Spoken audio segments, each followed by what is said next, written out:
아멘. 네, 반갑습니다. 예배 오신 여러분들을 진심으로 환영하고 또 축복합니다.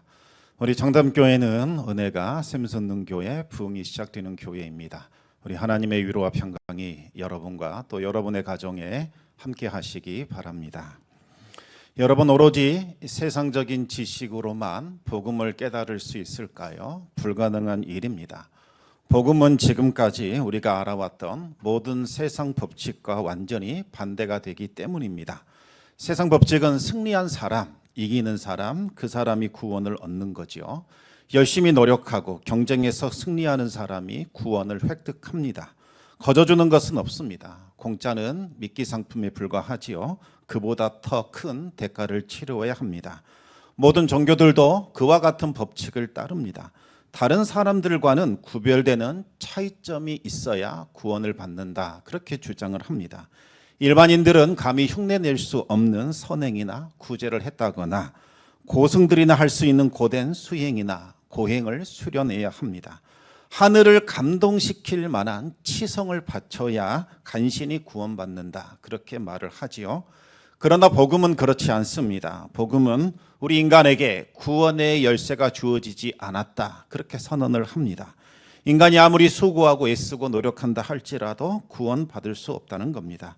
인간이 생각할 수 있는 가장 최고의 선행, 도덕, 종교적 열정 다한다 할지라도 하나님이 정해놓으신 그 기준, 엄격한 기준에 도달할 수는 없다는 겁니다. 그래서 성경은 모든 사람은 다 죄인이요 하나님의 영광, 다시 말하면 하나님이 정해놓으신 그 지점까지 도착할 수 없다, 그렇게 선언을 했습니다. 그러면 성경은 도대체 누가 구원 얻는다, 그렇게 말씀하고 있는 걸까요? 구원은 오로지 하나님이 선물로만 주실 수 있습니다. 무작위 추첨을 해서 주는 걸까요? 그렇지 않지요.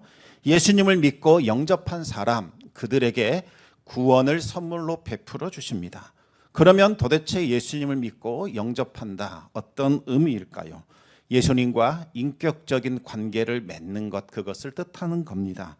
예수님과 인격적 관계를 맺는다는 것이 다소 애매하고 모호하게 들릴 수 있을 것 같습니다. 그래서 얼마 전에 제가 봤던 우스기 하나 소개하겠습니다.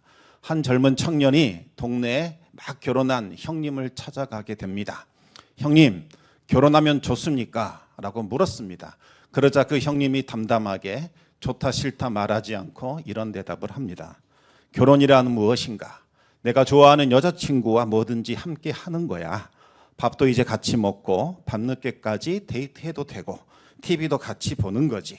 동생이 부러워합니다. 형님, 결혼하면 좋은 거네요.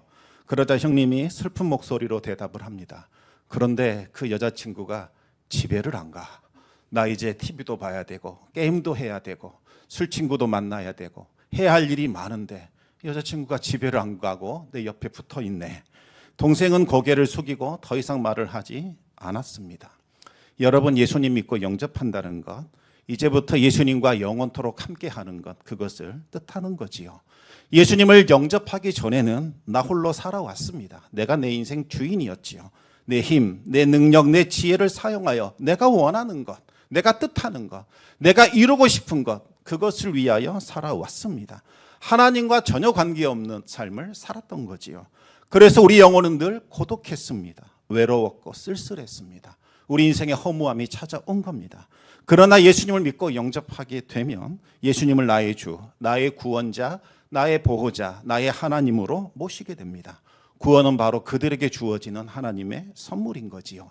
하나님의 자녀, 하나님의 백성된 자들에게 값없이 주시는 하나님의 선물입니다.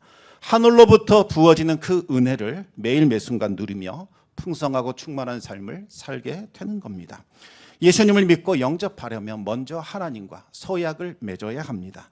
십자가로 맺은 피의 언약, 그것을 맺어야 하는 거지요. 기쁠 때나 슬플 때나 건강할 때나 병약할 때나 종신토록 변함없이 예수님을 사랑하고 그분의 뜻에 순종하여 하나님의 자녀로서, 하나님의 백성으로서 모든 의의를 다하며 충성을 다하겠습니다. 그와 같은 서약이 있어야 합니다. 여러분, 그 서약을 끝까지 지켜내려면 예수님을 사랑하셔야 합니다. 그분을 좋아해야 합니다. 그렇지 않고서는 이 서약 끝까지 지켜낼 수 없습니다. 예수님을 사랑하고 예수님이 주시는 사랑을 받아 누릴 때에 우리는 끝까지 예수님과 동행할 수 있고 예수님과 더불어 살아갈 수 있습니다. 그러면 어떻게 해야 우리가 예수님을 믿고 영접할 수 있을까요? 언뜻 생각하면 우리에게 주도권이 있는 것처럼 느껴집니다. 내가 예수님 믿겠다 결단했고 교회에도 출석했고 나의 의지와 결단으로 예수님을 영접했다 생각을 하지요. 그러나 성경은 그 가능성마저 원천 차단시켜 버립니다. 우리가 하나님을 사랑한 것이 아니요 하나님이 먼저 우리를 사랑하셨다 선언합니다. 우리의 영은 죄로 인하여 죽어버렸기 때문에 우리는 하나님을 알 수도 없었고 하나님을 사랑할 수도 없는 그와 같은 존재들이었습니다. 하나님께서 영생 주시기로 작정된 사람들, 그들이 하나님께로부터 창세전에 택정받았습니다. 하나님께서 그들을 부르셨습니다. 그들이 구원을 받는다는 겁니다. 하나님께서 마음을 열어주셨고 눈을 열어주셨고 귀를 열어주셨기에 복음이 선포되었을 때에 우리가 마음 문이 열렸고 진리를 보게 되었고 진리를 듣게 되었고 그 말씀을 듣고 하나님께로 나올 수 있었다는 겁니다. 오늘 본문을 통해서 이 말씀을 한번 확인해 보겠습니다. 지금 바울과 그의 일행은 비시디아 안디옥이라는 도시에 들어왔습니다. 어떻게 이곳까지 왔는지 한번 생각해 보시기 바랍니다. 안디옥 교회가 성령의 지시하심을 따라 바울과 바나바를 선교사로 파송하게 됩니다. 성령께서 영생 주기로 작정된 자들, 그들을 구원하기 위하여 안디옥 교회를 움직였고 바울과 바나바를 선교사로 파송한 겁니다. 이들은 교회가 파송한 최초의 선교사들입니다. 바울 일행은 선교지를 정하기 위하여 힘써 기도하고 매일 모여 논의했습니다. 그들은 바나바의 고향 바로 이 구브로 섬을 선교지로 정했고 이제 섬 전역을 돌아다니며 복음을 전하게 됩니다. 그 섬의 핵심이요 중심 도시였던 바보라는 섬 도시에 도착했을 때에 하나님은 미리 준비해 놓으신 영혼 총독 서기오 바울을 만나게 됩니다. 바울 일행이 복음을 전하자 그의 마음이 열리게 됩니다. 그러자 마귀가 거짓 선지자 바 예수를 충동시킵니다. 그의 마음에 있는 시기심과 질투심을 자극하여 복음을 방해하게 되지요. 바울은 성령의 감동을 받아 마귀의 방해를 차단시켜 버립니다. 바 예수를 꾸짖고 책망했을 때에 그의 눈이 단번에 머려버렸고 앞을 보지 못하는 상태가 됩니다. 이 광경을 지켜보던 총독 바기오 소울은 하나님께 영광을 돌렸고 예수님을 믿고 영접하게 됩니다. 이로써 이방인 총독 서기오 바울은 안디옥 교회의 최초의 선교를 통해서 최초로 회심한 사람으로 기록이 됩니다. 바울 일행은 성공적으로 이 구브로 섬 사역을 마치고 이제 육지로 도착하게 됩니다. 밤빌리아라는 버가 지역의 항구 도시 그곳에 머물면서 이제 앞으로 어떻게 해야 할까 의논하기 시작합니다. 당초 계획은 이 버가를 종착점으로 삼아 다시 돌아오는 것이었지요. 그런데 성령께서 계속해서 마음에 감동을 주십니다. 이 선교를 이어가라는 겁니다. 그들은 합심하고 기도하여 머리를 맞대며 또 회의를 했을 겁니다. 결국 비시디아 안디옥을 가기로 그렇게 결정을 하게 됩니다. 그런데 비시디아 안디옥에 간다라는 결정이 내려지자마자 젊은 청년 수행원으로 따라왔던 마가가 예루살렘으로 돌아가게 됩니다. 무슨 이유로 돌아가는지 정확히 알 수는 없지만 매우 무책임하고 불성실한 모습으로 돌아간 것은 분명합니다. 항구 도시 버가에서 비시디아 안디옥 가려면 평균 1km, 1000m 그리고 가장 높은 곳은 4000m나 되는 이 산맥을 타고 건너가야 합니다. 그 길이만 해도 200km나 되는 길입니다. 아주 험할 뿐만 아니라 맹수와 산적이 출몰하는 아주 위태로운 곳입니다. 하지만 성령이 가라 하시니 순종하여 그곳으로 갑니다. 그런데 여러분 성령에 순종하면 곧바로 꽃길이 열리고 평탄하고 형통한 삶이 나타난가요? 여러분 반드시 그런 것은 아닙니다. 오해하지 않기를 바랍니다. 기도해서 했더니 일이 좋아져야 하는데 어떨 때는 일이 막히는 것처럼 보이고 왜 그러지? 왜 자꾸 차단되지? 하나님 뜻이 아닌가? 이렇게 생각될 때가 있더라는 거지요. 그러나 성령이 가라 하셨다 할지라도 곧바로 꽃비리기 나오는 것은 아닙니다. 평탄하고 형통한 삶이 나타나는 것이 아니라는 겁니다. 험한 산길을 걸어갈 때도 있고 질척거리는 진흙탕에 빠지는 일도 있습니다. 때로는 사망의 음침한 골짜기를 걸어가기도 합니다. 그러나 성령이 언제나 함께 하십니다. 성령께서 주의 지팡이와 막대기로 우리를 지키시고 보호해 주십니다. 바울 일행이 그랬습니다. 육체적으로 너무 힘듭니다. 심적으로도 괴롭습니다. 그리고 마가의 이틀로 인하여 분위기는 침체되었습니다. 그러나 성령을 의지하여 믿음으로 걸어갑니다. 그러자 성령이 그들을 안전하게 비시디아 안디오까지 인도해 주셨습니다. 유대인들이 낯선 지역에 도착하면 가장 먼저 찾는 곳이 있습니다. 바로 유대인들의 회당이지요. 미국에 이민 가면 가장 먼저 한인교회부터 찾는다고 합니다. 기독교인이든 아니든 상관없이 일단 한인교회부터 출석을 합니다. 그래야 교민들과 교제할 수 있고 필요한 정보도 얻을 수 있고 음식도 나눌 수 있고 타국살이의 이 외로움과 소름을 달랠 수 있습니다. 바울 일행은 회당 최고의 어른이신 회당장을 만나가 찾아가 인사를 드렸을 겁니다. 유대인들은 특히 같은 종족을 맞으면 정말 환대해주고 기쁘게 맞아줍니다. 회당장은 어떻게 이 말까지 오게 되었느냐 물었을 겁니다. 그리고 잠시 머물 것인지 오랫동안 정착할 것인지 그리고 머물 수 있는 숙소는 있는 것인지 일할 자리는 있는 것인지 여러 가지를 묻고 여러 가지 일들에 대해서 논의를 했을 겁니다. 바울이 자기 자신을 소개합니다. 저는 위대한 율법사 가말리엘의 제자입니다. 하나님의 말씀을 전하기 위해서 버가에서 이곳까지 오게 되었습니다. 회당장은 눈이 휘둥그레집니다. 그 위대한 스승 가말리엘의 수제자께서 이 버가에서 이곳 비시디아 안디오까지 그 험한 길을 뚫고 오셨습니까? 아주 극진하게 대접을 해줍니다. 숙소도 제공해 줬고 푹 쉬면서 이번 안식일에 오셔서 우리에게 말씀 좀 전해 주십시오. 그렇게 권유했을 겁니다. 바울 일행은 힘든 길을 걸어왔기 때문에 회당장의 호의를 누리면서 휴식을 취하게 되지요. 안식일이 되기까지 회복할 수 있는 시간을 갖게 됩니다. 이제 안식일이 되자 바울 일행은 회당에 들어가 함께 예배를 드렸습니다. 회당장이 바울을 소개합니다. 위대한 스승 가말리엘의 제자께서 이곳에 오셨습니다. 우리에게 말씀을 전해줄 겁니다. 여러분 잘 경청하시고 은혜 받으시기 바랍니다. 회당장은 평소처럼 두루마리 성경을 펼쳐들고 모세오경과 선지자의 글을 읽습니다. 그리고 바울에게 손짓해서 말씀을 전해달라 부탁을 합니다. 바울은 자리에 일어나서 입을 열어 설교를 하게 됩니다. 모든 사람들이 기대감을 가지고 바울에게 집중합니다. 바울이 회당에서 설교했던 내용은 오늘 본문 16절에서 41절까지 자세히 나오고 있습니다. 바울이 전한 것은 바로 구원에 관한 말씀입니다. 당시 가장 큰 관심사, 그것은 바로 구원에 관한 문제였습니다. 하나님께서 메시아를 보내 우리를 구원하신다 하셨는데 아무리 기다려도 메시아가 오지 않았습니다. 지금은 로마 제국이 온 세상을 삼켰고 유대인들은 그 로마 제국의 치하에서 고통당하며 슬퍼하며 힘들어하고 있습니다.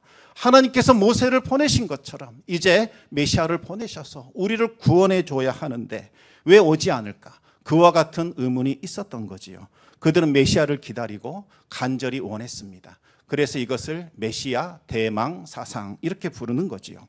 그런데 바울이 말합니다. 하나님이 이미 우리에게 메시아를 보내셨습니다. 선언합니다.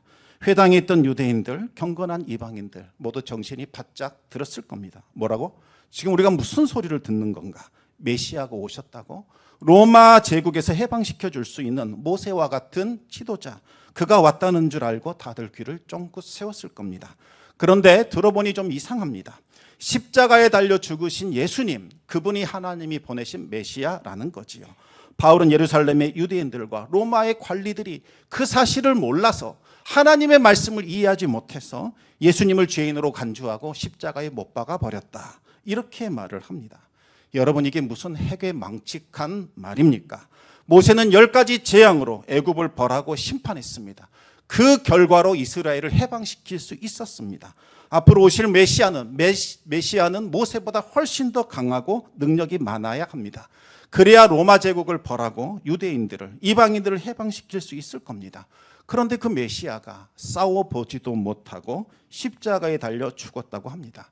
그것도 오해를 받아서 허무하게 죽었다는 거지요. 바울은 청중들의 반응에도 아랑곳하지 않고 말을 이어갑니다. 십자가 죽음은 예수님이 무기력하거나 무능력하거나 힘이 없어 이루어진 사건이 아닙니다. 하나님의 의도와 무관없이 우연히 발생한 사건도 아닙니다. 성경은 이미 메시아께서 오시면 해를 받을 것이다. 죽임을 당할 것이다. 그렇게 예언해 놨습니다. 십자가의 죽음은 하나님의 뜻과 계획을 따라 이루어진 것입니다. 이렇게 말을 합니다. 그러면서 바울은 예수님의 죽음 이후에 일어난 부활 사건에 대해서 증언하기 시작합니다. 하나님께서 죽은 자 가운데서 예수님을 다시 살리셨습니다. 그리고 수많은 사람들이 그 부활을 직접 보았습니다. 그들이 지금도 살아있고 부활의 증언입니다. 저 역시 부활하신 주님을 만났고 주님으로부터 받은 말씀이 있습니다. 이렇게 말을 합니다. 바울이 들었던 말씀이 무엇일까요? 그것은 아브라함과 다윗에게 하셨던 약속입니다. 하나님께서 이제 예수님을 구원의 주님으로 세우셨고 누구든지 예수님을 믿으면 구원받는다는 겁니다. 바울은 선언을 합니다. 지금까지 우리들은 모세의 율법으로도 의롭다함을 받지 못했습니다. 그러나 이제부터는 예수님을 힘입어 의롭다 하심을 받고 구원받게 됩니다. 그러면서 바울은 선지자들의 경고를 마지막으로 들려줍니다. 보라, 멸시하는 자들아, 너희는 놀라고 멸망하라. 내가 너희 때를 당하여 한 일을 행할 것이니 사람이 너희에게 일러줄지라도 도무지 믿지 못할 일이라. 예수님을 메시아로 세우셨지만 사람들은 그를 멸시할 것이요, 그를 보내신 하나님도 멸시한다는 겁니다. 아무리 말해줘도 믿지 않는다는 거지요. 바울은 이 말씀을 마치고 급히 서둘러 회당에서 빠져나가려고 했습니다. 그런데 놀라운 일이 벌어집니다. 사람들이 바울을 붙들고 간청하기 시작합니다. 좀 더 자세히 말씀해 주십시오. 그 말씀 듣고 싶습니다. 정확하게 알려주십시오. 바울과 바나바는 그들에게 권하여 말씀을 해줍니다. 그러자 그들이 말합니다. 다음 안식일에도 오셔서 우리에게 그 말씀 다시 들려주십시오. 혹시 돌에 맞지는 않을까 걱정했는데 더 들려달라는 거지요. 일주일이 지나 다시 회당으로 오게 됩니다. 그런데 난리가 났습니다. 도시의 모든 사람들이 다 회당으로 몰려든 겁니다. 유대인들, 경건한 이방인들만 모여든 것이 아니라 전혀 경건하지도 않는 세속적인 사람들, 그 이방인들까지도 유대인의 회당에 몰려든 겁니다. 여러분, 바울이 전도 집회하겠다고 포스터 붙이고 현수막 걸었습니까? 아닙니다. 가가호호 방문하면서 이번 안식일 날 오십시오 초청했습니까? 그렇지 않습니다. 그리고 회당에 모였던 사람들에게 다음 안식일에 올 때에는 꼭 한 사람씩 초대해서 오십시오 그렇게 권유했을까요? 그렇지도 않습니다. 그런데도 모든 시민들, 남녀노소, 노예, 상인, 농부, 너나 할 것 없이 몰려들었습니다. 이 사람들 도대체 왜 몰려든 걸까요? 여러분, 이 질문은 아주 중요하고 본질적인 질문입니다.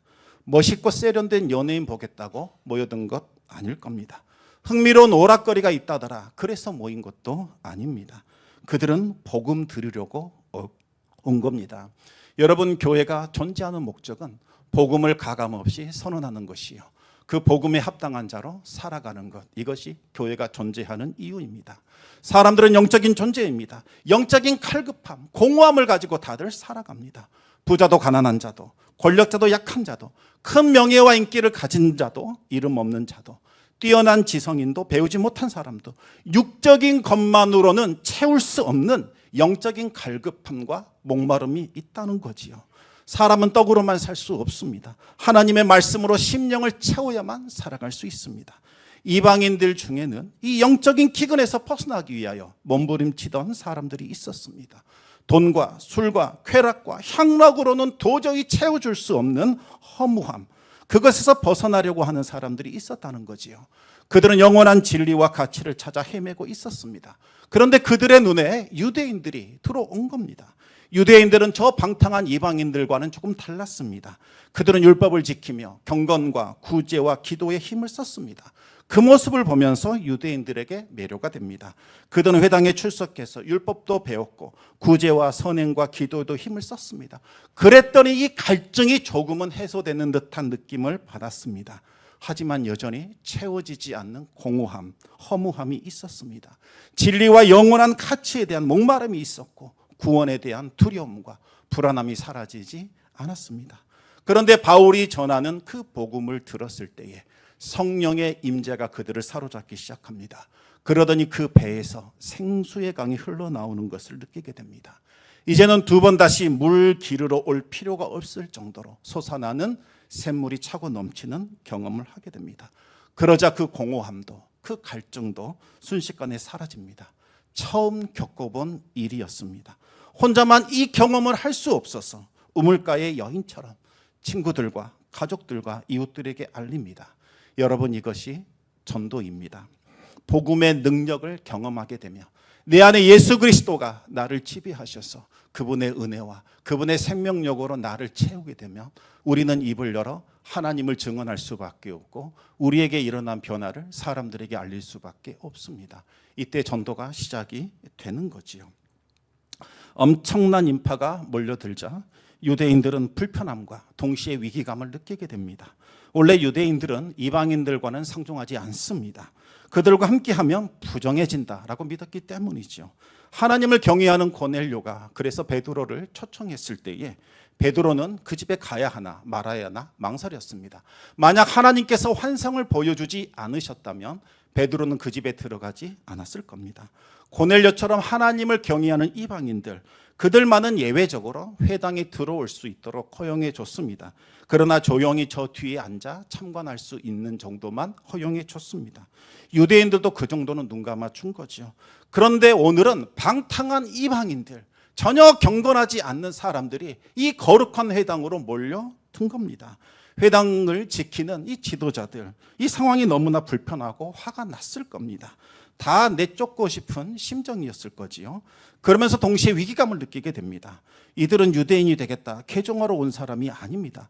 바울이 전한 복음, 그것 듣겠다고 온 사람들입니다. 여러분, 복음의 핵심이 무엇입니까?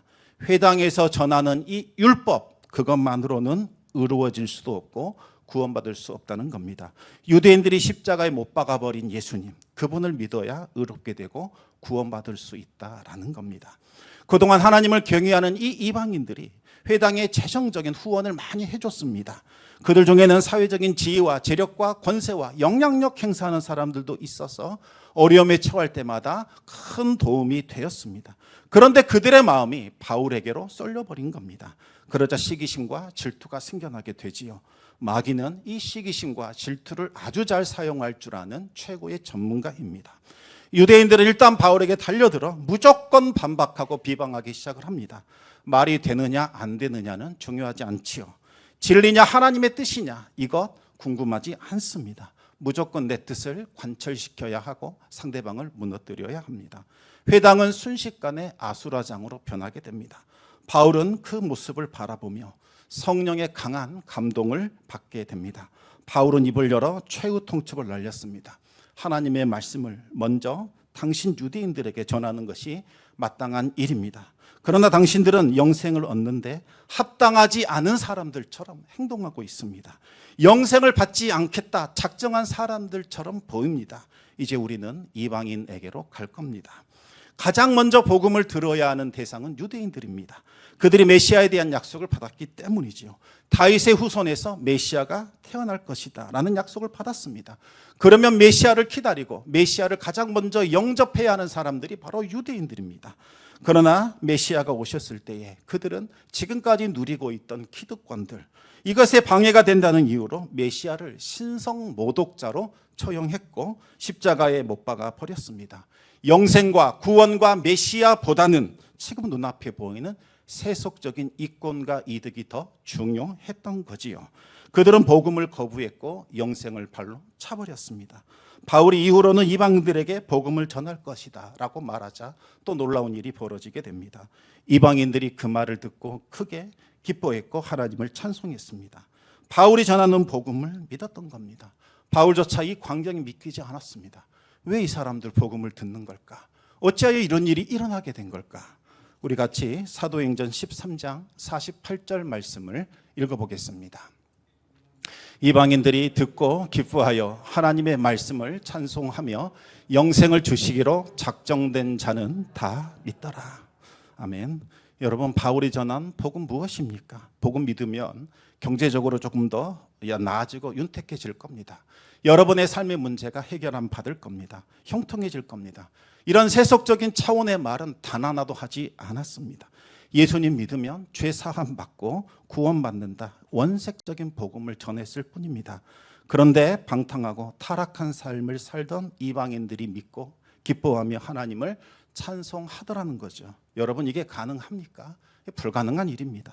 사람으로서는 가능한 일이 아닙니다. 마음문이 닫혀버린 사람에게는 무슨 말을 해도 복음이 들어가지 않습니다. 그런데 마음 문이 열린 사람에게는 특별한 일이 일어납니다. 별다른 말을 하지 않았는데도, 그냥 예수님 믿자라고 말했는데도 순수하게 복음을 받아들입니다. 여러분, 바울이 대단해서 복음 받아들이는 것 아닙니다. 하나님께서 복음을 들을 수 있도록 그들의 마음을 준비시켜 놓았고, 복음이 선포될 때 마음 문이 열리는 겁니다. 대학 시절에 전도 훈련을 받기 위하여 몇 명들과 함께 지역을 정해서 이렇게 전도했던 경험이 있습니다. 집집마다 돌아다니면서 정말 복음을 멋있고 세련되게 전했는데 믿는 사람이 없었습니다. 돌아온 후에 여러 사람들의 간증을 들었는데 한 자매가 특별한 경험담을 이야기해 줍니다. 그 집에 들어갔는데 아주머니 한 분이 계시더라는 거예요. 듣는 둥 마는 둥 관심이 없는 것 같아서 무슨 말을 할까 하다가 아줌마, 하나님은 아주머니 사랑하십니다. 그 말 딱 한마디 했답니다. 그런데 갑자기 아줌마가 그 자리에 주저앉더니 울기 시작합니다. 무슨 일인가 싶어서 자신도 놀랬답니다. 이야기를 들어보니 엄청난 우울증과 극심한 이 공황장애로 인하여 고생하고 있었던 분이었지요. 누가 날 사랑할 수 있을까? 나는 이제 버림받았고 나는 혼자다. 아무도 나를 사랑하지 않는다. 그런 생각을 하며 계셨다는 겁니다.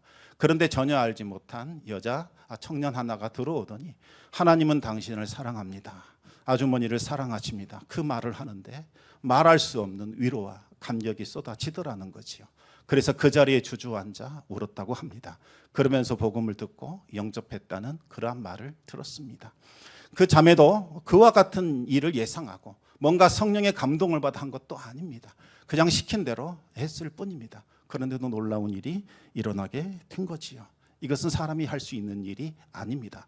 우리의 설득력 있는 말이나 우리의 지혜 있는 말로 사람 변화시킨 것 아니라는 겁니다. 단순히 우리는 전했을 뿐인데 하나님께서 성령을 통하여 역사하신 겁니다.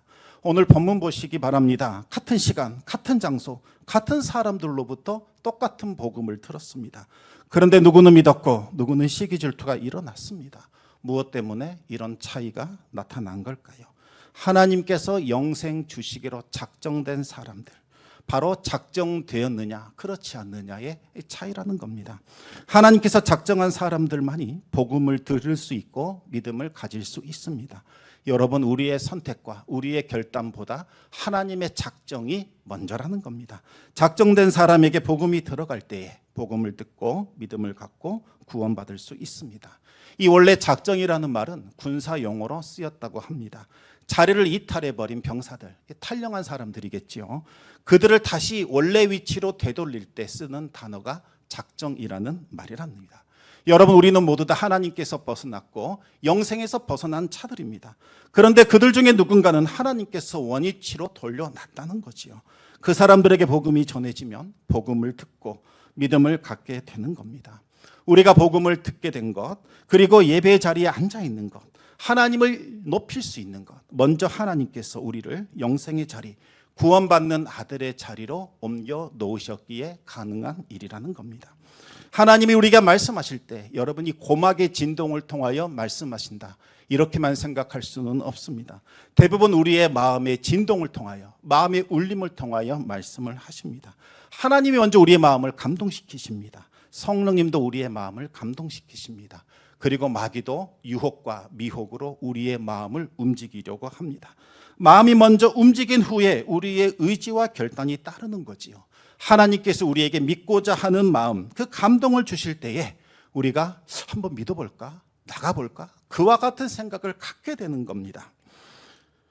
그 후에 결단과 의지와 선택이 뒤따르는 거지요. 물론 결단과 이 선택과 이 의지에도 우리의 단독으로 되는 것이 아닙니다. 성령의 도우심으로 되는 겁니다. 내가 믿으려고 했기 때문에 내가 하나님 믿은 것이다. 내가 하나님 믿어보려고 얼마나 애를 썼는지 아느냐? 그래서 내가 믿은 거다. 처음에는 그런 줄 압니다. 저도 그렇게 생각을 했습니다. 그러나 시간이 흐르고 신앙이 성숙해지면서 그 마음 먹은 것조차 그거에 내가 내 뜻대로 내 의지대로 한 것이 아니었음을 알게 됩니다. 하나님께서 영생 주시기로 작정했기에 내가 복음을 들을 수 있었고, 복음을 들었을 때의 믿음으로 응답할 수 있었고, 말씀에 순종하여 예배의 자리에 나올 수 있었던 겁니다. 여러분, 우리는 자랑할 것 하나도 없습니다. 모든 것이 다 하나님의 은혜이기 때문입니다. 내 자랑, 내 공로, 내 업적 그것을 드러내는 사람 아직 하나님 잘 모르는 사람입니다. 우리가 태어나기 전부터 창세 전부터 하나님 우리를 아셨고 우리를 선택하셨고 우리를 영생 받을 자로 작정 그 자리로 돌려 놓으신 거죠. 그래서 우리가 복음을 들을 수 있었고 복음이 들려올 때에 성령의 감동을 받아 마음문이 열렸던 겁니다. 하나님이 영생 주시기로 작정한 사람들은 기어이 구원을 받게 됩니다. 하나님은 무슨 수를 써서라도 그 사람 기어이 구원하십니다. 지금은 마음문을 닫은 것처럼 보이고 복음을 거부하는 것처럼 보일지라도 여러분 사람 일 아무도 모릅니다. 정한 때가 되면 마음문이 열리고 하나님께로 돌아오게 될 겁니다. 불신자 중에 누가 영생 받기로 작정된 사람인가 우리는 모릅니다. 그래서 우리가 할 수 있는 일은 기도하는 것밖에 없지요. 그 사람의 마음의 문이 열려서 복음을 들을 수 있도록 기도해야 합니다. 그리고 때를 얻든지 얻지 못하든지 우리는 힘써 전도해야 하는 겁니다. 여러분 기적 중에 가장 큰 기적 그것은 예수 그리스도를 나의 주 나의 하나님으로 믿고 영접하는 겁니다. 이것이야말로 최고의 복입니다. 아무나 믿음을 소유할 수 있는 것 아닙니다. 하나님께서 영생 주시기로 작정한 사람 그들만이 복음을 듣고 예수님을 영접하여 구원받을 수 있습니다. 여러분이 받은 구원 소중히 여기시기 바랍니다. 천하 무엇보다 비교할 수 없는 가장 아름답고 복된 겁니다. 마귀는 늘 미혹할 겁니다. 그래서 구원의 기쁨과 감격을 빼앗으려고 할 겁니다. 나는 구원받은 하나님의 백성이다. 나는 사망에서 생명으로 옮겨진 자다. 늘 마음에 새기시기 바랍니다. 그래야 구원의 기쁨과 감격이 사라지지 않고 믿음 위에 굳게 서서 흔들리지 않습니다. 하나님이 주신 구원을 귀하게 감사함으로 여김으로써 날마다 천국의 기쁨과 즐거움에 동참하는 성도 되시기를 우리 주님의 이름으로 축원합니다.